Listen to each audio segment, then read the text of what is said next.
राधे राधे प्यारे भक्तों, क्या आपको कभी ऐसा लगता है कि आप इस विशाल और भीड़ भाड़ वाले ब्रह्मांड में बिल्कुल अकेले खड़े हैं? क्या कभी काली, डरावनी और सुनसान रातों में जब सारी दुनिया गहरी नींद में सो रही होती है, आपकी आंखों से आंसू बहते हैं? क्या आपके मन में बस एक ही सवाल बार बार गूंजता है कि हे ईश्वर, क्या तू सच में है? क्या तुझे मेरी पीड़ा, मेरा दर्द दिखाई नहीं देता? अगर तू है तो मेरे जीवन में इतना कष्ट क्यों है? तू मेरी मदद क्यों नहीं करता? मेरे प्यारे भक्तों, अगर आपके मन में भी ऐसे प्रश्न उठते हैं तो आज अपने आंसुओं को पोंछ लीजिए, अपने हृदय के द्वार खोल दीजिए और इस संदेह को हमेशा के लिए त्याग दीजिए। ईश्वर कहीं दूर आकाश में बादलों के पीछे नहीं बैठा है, वो आपके भीतर है, आपके पास है, आपकी हर सांस में बसा है। बस जरूरत है उन सूक्ष्म संकेतों को पहचानने की जो वो बार बार आपको भेज रहा है।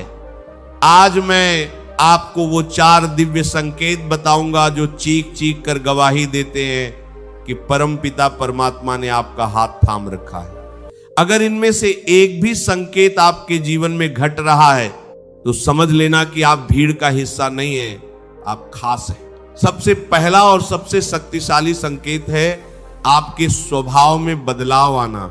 जब ईश्वर किसी के जीवन में प्रवेश करते हैं तो वे सबसे पहले उसके हृदय की सफाई करते हैं। क्या आपके साथ ऐसा हो रहा है कि पहले आपको छोटी छोटी बातों पर बहुत तेज गुस्सा आता था, आप बात बात पर चिढ़ जाते थे, अपना आपा खो बैठते थे, लेकिन अब अचानक एक अजीब सी शांति आपके भीतर उतरने लगी है। लोग आपको बुरा भला कहते हैं, आपका अपमान करते हैं, आपको नीचा दिखाने की कोशिश करते हैं, लेकिन अब आपका खून नहीं खौलता। अब आपको उन पर गुस्सा नहीं आता बल्कि दया आती है। आप सोचते हैं कि हे प्रभु, इसे सद्बुद्धि दे, ये अज्ञानी है। अगर आपके भीतर यह परिवर्तन आ रहा है तो समझ लीजिए कि ईश्वर आपके हृदय सिंहासन पर विराजमान हो चुके हैं। जब इंसान अंदर से ईश्वर के प्रेम से भर जाता है तो वह शांत हो जाता है, उसका शोर मचाना बंद हो जाता है, वह सागर की तरह गहरा और गंभीर हो जाता है जिसे छोटी मोटी नदियां विचलित नहीं कर सकती। दूसरा संकेत जिसे देखकर अक्सर लोग घबरा जाते हैं, लेकिन असल में यह ईश्वर का सबसे बड़ा आशीर्वाद है, आपका अकेला पड़ जाना। जब भगवान आपका हाथ पकड़ते हैं तो वे धीरे धीरे आपके जीवन से उन तमाम लोगों को हटाना शुरू कर देते हैं जो आपकी आध्यात्मिक यात्रा में बाधा बन रहे थे। अचानक आपके दोस्तों से झगड़े होने लगेंगे, रिश्तेदार आपसे मुंह मोड़ लेंगे, जिन्हें आप अपना सब कुछ मानते थे वे आपको धोखा देकर चले जाएंगे। उस समय आपको लगेगा कि मेरे साथ इतना बुरा क्यों हो रहा है। मेरे प्यारे भक्त, घबराइए मत, ये बुरा नहीं हो रहा, ये सफाई हो रही है। ईश्वर देख रहे हैं कि कौन सा इंसान आपको नीचे गिराने वाला है, इसीलिए वे समय रहते उन लोगों को आपकी जिंदगी से निकाल देते हैं। वे आपके आसपास की भीड़ को हटा देते हैं ताकि आप केवल और केवल उन पर ध्यान केंद्रित कर सके। अगर आप अकेले पड़ गए हैं तो दुखी मत होना, समझ लेना कि अब आपकी संगत इंसान नहीं बल्कि साक्षात नारायण कर रहे हैं। याद रखिए, जब हम किसी ऊंचे पर्वत की चढ़ाई करते हैं तो भारी सामान नीचे छोड़ना पड़ता है। ये रिश्ते, ये झूठे लोग वही भारी सामान थे जो आपको ऊपर उठने से रोक रहे थे। तीसरा संकेत, ब्रह्म मुहूर्त में नींद का खुलना। क्या आपकी नींद अक्सर रात के 3 बजे से 5 बजे के बीच अपने आप खुल जाती है, बिना किसी अलार्म के, बिना किसी शोर के? अचानक आपकी आंख खुलती है और आप एकदम ताजा महसूस करते हैं। अगर ऐसा हो रहा है तो ये कतई संयोग नहीं है, ये देवताओं का समय है।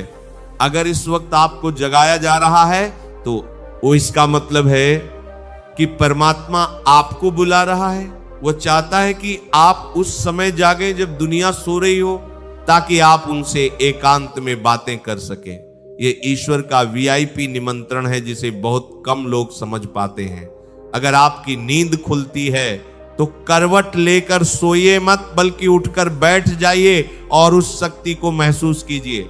चौथा और सबसे महत्वपूर्ण संकेत, जिसे सुनकर शायद आपकी आंखों में आंसू आ जाएं, जीवन में भारी कष्टों का आना। आप सोचेंगे कि अगर भगवान साथ हैं तो कष्ट क्यों? यही तो उनका प्रेम है। मैं आपको इस विषय पर एक बहुत ही अद्भुत कथा सुनाता हूं जो आपके सारे भ्रम दूर कर देगी। एक बार एक बहुत बड़े मूर्तिकार थे। वे पत्थरों से जीवित मूर्तियां बनाते थे। एक दिन वे जंगल में पत्थर ढूंढने गए। उन्हें एक बहुत सुंदर पत्थर दिखा। जैसे ही उन्होंने छेनी, हथौड़ा उठाया और पत्थर पर पहला वार किया, पत्थर चिल्लाया, मुझे मत मारो, मुझे दर्द हो रहा है, मेरा सीना फट रहा है, मुझे छोड़ दो। मूर्तिकार रुक गए। उन्होंने सोचा कि जबरदस्ती करने से पत्थर टूट जाएगा और खंडित पत्थर की पूजा नहीं होती। उन्होंने उस पत्थर को वहीं छोड़ दिया। वे थोड़ा आगे गए और एक दूसरा पत्थर लेकर आए।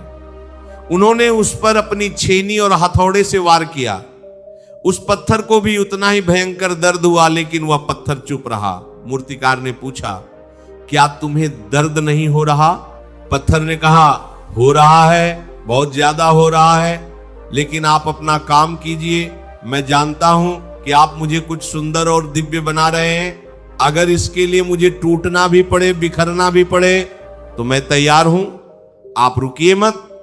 मूर्तिकार ने दिन रात मेहनत करके, काट छांट करके उस पत्थर को एक दिव्य भगवान की मूर्ति में बदल दिया। जब मंदिर बनकर तैयार हुआ तो उस मूर्ति वाले पत्थर को गर्भगृह में सोने के सिंहासन पर बैठाया गया। उसकी प्राण प्रतिष्ठा हुई और जो पत्थर दर्द से डर गया था उसे मजदूरों ने उठाया और मंदिर के बाहर सीढ़ियों पर लगा दिया, ताकि लोग उस पर अपने जूते उतार सके और नारियल फोड़ सके। अब पूजा शुरू हुई। अंदर वाले पत्थर की आरती हो रही थी। उसे दूध और शहद से नहलाया जा रहा था। लोग उसके सामने सिर झुका रहे थे और बाहर वाले पत्थर पर लोग जोर जोर से नारियल फोड़ रहे थे, अपने गंदे जूते रगड़ रहे थे। रात को जब सन्नाटा हुआ तो बाहर वाला पत्थर रोने लगा, भाई हम दोनों एक ही पहाड़ के थे, एक ही मिट्टी के थे, फिर मेरी किस्मत इतनी खराब क्यों? अंदर वाली मूर्ति ने बहुत शांत स्वर में कहा, मेरे दोस्त, मूर्तिकार पहले तेरे पास ही आया था। वह तुझे ही भगवान बनाना चाहता था, लेकिन तुमने दर्द सहने से मना कर दिया। तुमने आसान रास्ता चुना। मैंने चोट सही, मैंने दर्द स्वीकार किया, मैंने खुद को बिखरने दिया, इसलिए आज मैं पूजा जा रहा हूं। तुमने दर्द से भागना चाहा, इसलिए अब तुम्हें जीवन भर मार खानी पड़ेगी। मेरे प्यारे भक्तों, ये कहानी आपकी है। एक बात हमेशा याद रखिएगा, बीज को भी पेड़ बनने के लिए मिट्टी में दफन होना पड़ता है, अंधेरे में घुट घुट कर टूटना पड़ता है। अगर बीज कहे कि मुझे सुरक्षा चाहिए, मुझे टूटना नहीं है, तो वह कभी विशाल वृक्ष नहीं बन सकता, वह कभी दूसरों को छाया नहीं दे सकता। ठीक वैसे ही जब आपके जीवन में कष्ट आते हैं, मुसीबतें आती हैं, तो समझ लेना कि ईश्वर रूपी मूर्तिकार ने छेनी, हथौड़ा उठा लिया है। वह आपको गढ़ रहा है। वह आपको सीढ़ियों का पत्थर नहीं, बल्कि सिंहासन की मूर्ति बनाना चाहता है।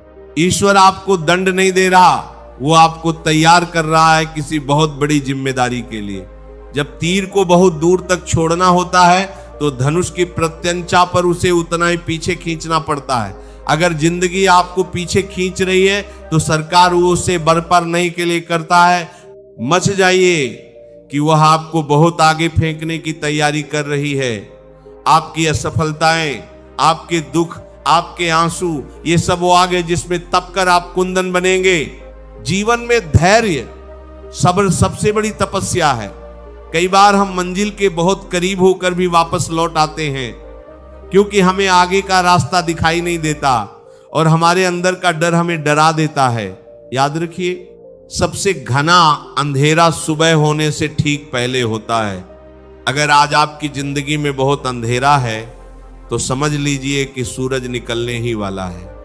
अपने आप को बिखरने मत दीजिए। जब लोहार लोहे को पीटता है तो लोहे को बहुत दर्द होता है, लेकिन लोहार उसे मार नहीं रहा होता बल्कि उसे एक आकार दे रहा होता है।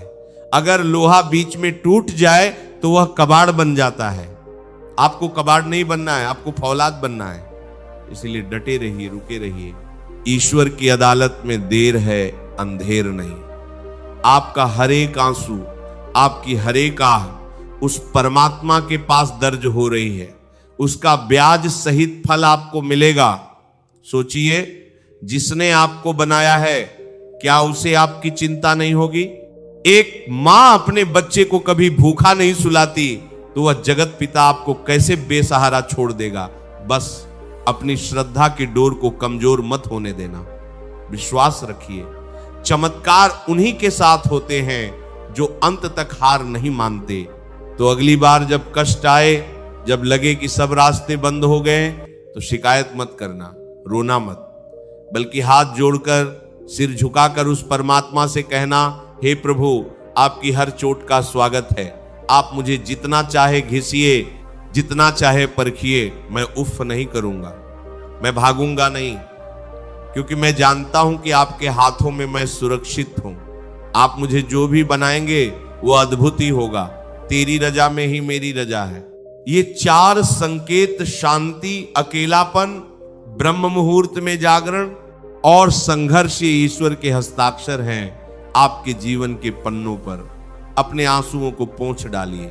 आप अकेले नहीं हैं, आप उस परम शक्ति के अंश हैं। अपने संघर्ष को अपनी सीढ़ी बनाइए और उस मूर्तिकार पर पूरा भरोसा रखिए। जो होगा वह आपके लिए सर्वश्रेष्ठ ही होगा। उम्मीद है आज की ये वीडियो आपके जीवन में एक सकारात्मक बदलाव लाएगी।